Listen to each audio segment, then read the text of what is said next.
What's up, Team Tobias? What's up, Providence, Rhode Island? This is Quelling Your Query Conundrums with me, Lane Haymont, and Ann Rose. Take us away, Ann. Take us where? Where are we going today, Lane? We're going to Providence, Rhode Island? Queryland. We're going to Queryland. Okay. Well, like we did last time, today we're going to be recording multiple ones. So if you see us in the same outfits in the next couple of videos, now you'll know why. You know what I'm saying? So just go with it. So, all right. So we are going to start picture in what does that even mean? I don't know. My computer just decided to give me a little pop-up, but we are just going to jump into it, I guess, right? Sound good? Okay. So this is, I will read it, and I'm going to have to use the disclaimer. I might pronounce your character names wrong. I will probably stumble when I read this. Just go with it, please. Thank you. All right. Dear Agent, I am reaching out to you with my middle grade fantasy novel title, complete at 30,000 words. Anastasia's feel meets Indiana Jones plot. Salvia, a half mermaid, half fairy, meets her grandmother for the very first time. But her grandmother is now her age, thanks to Salvia's magical watch, which allows her to go back in time. Salvia gleefully explores her grandmother's house, leaving her watch unprotected. The watch goes missing, and without it, Salvia is stuck in the past forever. Thanks to a friendly talking crow, the girls find out who took the watch and go to his house to get it back. He escapes, but not before destroying the watch and kicking his daughter out of the home. His daughter tries her best to make Salvia a new watch. After finding the evil wizard, he uses a magical flower to put Salvia to sleep, create a magical storm, and force her friends onto a ship with the dangerous storm brewing to keep them from ruining his plans. Then there's a bio, and that's it. So that is our first query we're going to talk about today. What did you think, Mr. Lane? Well, Miss Rose, I was very confused. Who's the villain? Is it the crow or the wizard? I think it's a great question. I'm not sure. I think what we've done in the past is we'll go down from the top and we'll go to the bottom. And I think that works really well. So first we'll start with I'm reaching out with you with my middle grade fantasy novel title, complete at 30,000 words. So the first thing I noticed is that the word count is a little on the low side. Okay. We had this conversation before. A middle grade fantasy is 60,000? I mean, that would be a good place to be, at least. I mean, some middle grade fantasies are even as long as 80,000 or more. So I think that word count is just a little bit on the lower side. Now, if it's a lower middle grade fantasy, that's fine, right? And like the word count could work, but it's not really clear like where exactly it's going to sit in the market. And there's no comp titles and there's nothing else that gives us any indication on like where they think that this would sit. So just saying it's middle grade and 30,000 words to me says maybe it doesn't have enough words. But again, if with more context, maybe it makes sense. I'm not sure. Do they give the protagonist's age? They do not. Okay, because I didn't think I heard. I think I just heard middle grade. And middle grade, that's like 6th, 7th, and 8th. And how old was I? 11, 12, 13? Yeah, about that. Okay. So I'm not exactly sure. Then we go to like the hook line, right? Which is the Anastasia's feel meets Indiana Jones plot. So I guess that kind of works. Like it's trying to kind of give us like, it's like a high stakes, I guess, plot, but I'm not sure what the Anastasia's feel. Yeah, because Anastasia, I assume they mean the Russian princess, the Disney movie. I assume? Because I don't see how I remember that. I don't see how that could fit with Indiana Jones plot.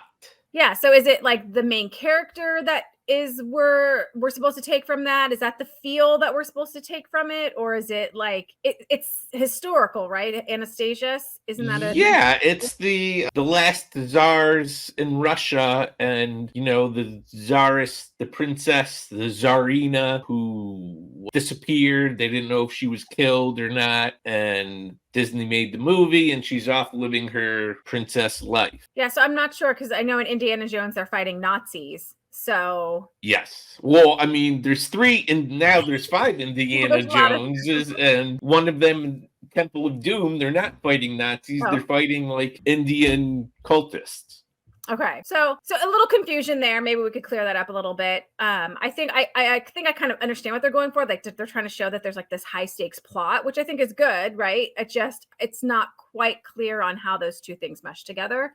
So maybe some maneuvering there could be helpful. First paragraph we're going to go back into and we'll discuss it. So Salvia, a half mermaid, half fairy, meets her grandmother for the very first time, but her grandmother is now her age thanks to Salvia's magical watch, which allows her to go back in time. Salvia gleefully explores her grandmother's house, leaving her watch unprotected. The watch goes missing, and without it, Salvia is stuck in the past forever. So I think I kind of like what she's trying to do here. She's trying to like set up some of the story for us, right? But it's a little bit confusing on right away. I wasn't sure if she went back in time or if the grandmother had aged down to her age at that time. So we don't really find out until like the second sentence, because you just tell us that she's her age now. So I wasn't quite sure what that meant. I think there probably could be some things that we do there just to kind of tighten up the language just a little bit more, just to make the story itself clearer and like what it is that she's trying to do. I'm also not sure why she gleefully explores the house and just leaves the watch unprotected. Why would she do that? That's what I was thinking, because going back in time, forward in time, sounds like a big high stakes thing, because time traveling, you step on a bug and then, you have President T-Rex in the future.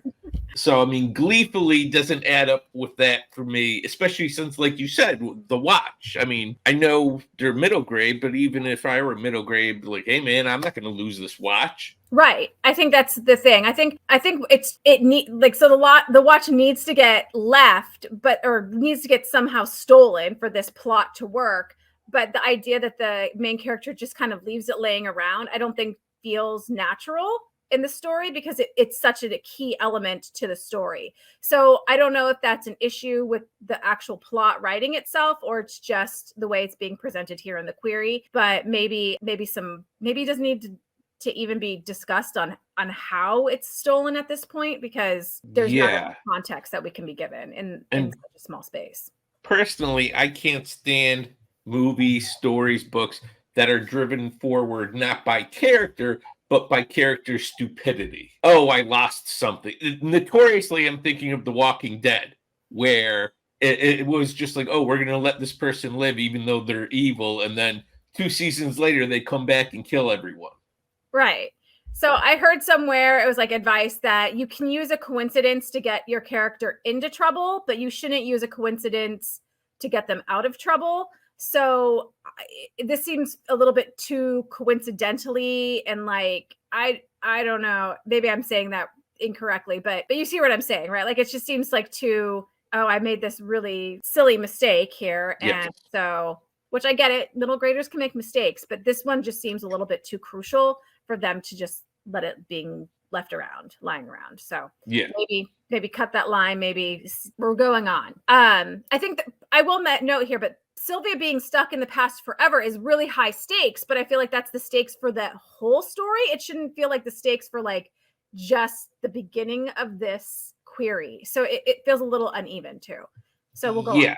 Thanks to a friendly talking crow, the girls find out who took the watch and go to his house to get it back. He escapes, but not before destroying the watch and kicking his daughter out of the home. His daughter tries her best to make Salvia a new watch. Who the hell is he? I don't know. Because it makes me think of the kindly crow. Oh, okay. So you think it was the kindly crow, the talking crow? We don't define he. There is not a he defined. The only defined character that we are introduced to is the kindly crow, which is why I was like, oh, I thought the crow was the bad guy, because takes him back to his birdhouse, kicks out his daughter, and it's like, my watch now, suckers. Out. I agree. Like, it's not clear like who these characters are. Maybe the author was trying to not introduce too many characters here in the query, which is, again, is usually a good idea. But I think that in this situation, because we're not quite sure what's happening, it's a little bit more confusing than it is helping us with the plot. After finding the evil wizard, so maybe he is the evil wizard, it could be, He uses a magical flower to put Salvia to sleep, create a magic storm, and force her friends onto a ship with a dangerous storm brewing to keep them from ruining his plans. But what are his plans? Yeah, none of that makes sense to me. And it feels convoluted. I mean, if I were an evil wizard, I'd just fireball you. I wouldn't need to have a flower to make a storm, to force you onto the ship into the storm. I mean, there's a big disconnect either in the story or in the way it's being pitched. Yeah, I mean, it's really hard to tell, right? Like we haven't read the story. All we can go with is from the page. And so I agree. Like it's not quite clear what the story is. I always like to go back to the fundamentals when we see a query kind of like this. It's kind of like all over the place. Obviously, the author knows this story very well, which is awesome. Obviously, there's a lot of great stakes in this story, which is great. Obviously, there are like some strong female characters in here. I'm getting that, and probably friendships, because there are now 3 girls that are teaming up together to go against the evil wizard. Hi, I'm totally here for that, right? But we don't really know what the story is about.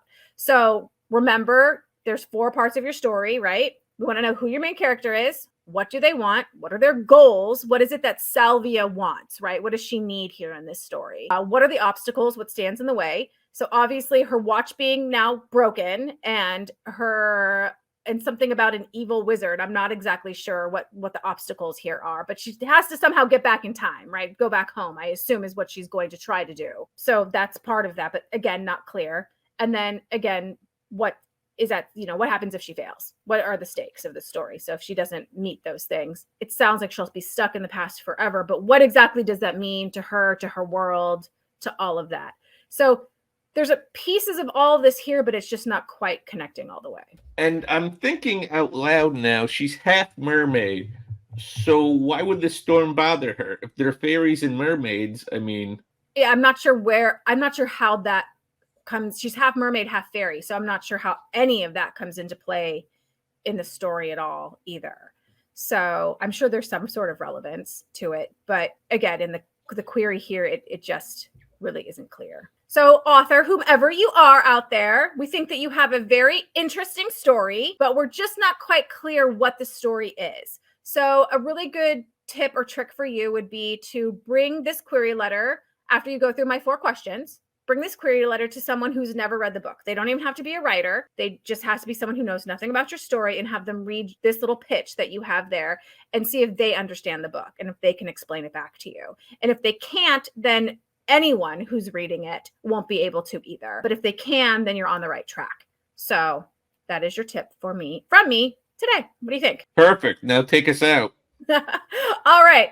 That's us for our Quelling Your Query Conundrums today with me, Ann Rose, and Lane Haymont with the Tobias Literary Agency. If you would like your query critiqued on our Conundrums podcast, please go ahead and send it to the email below, and we would be happy to take a look. And of course, we will keep them anonymous as much as we can, and hopefully they will help you out. So thanks for joining us.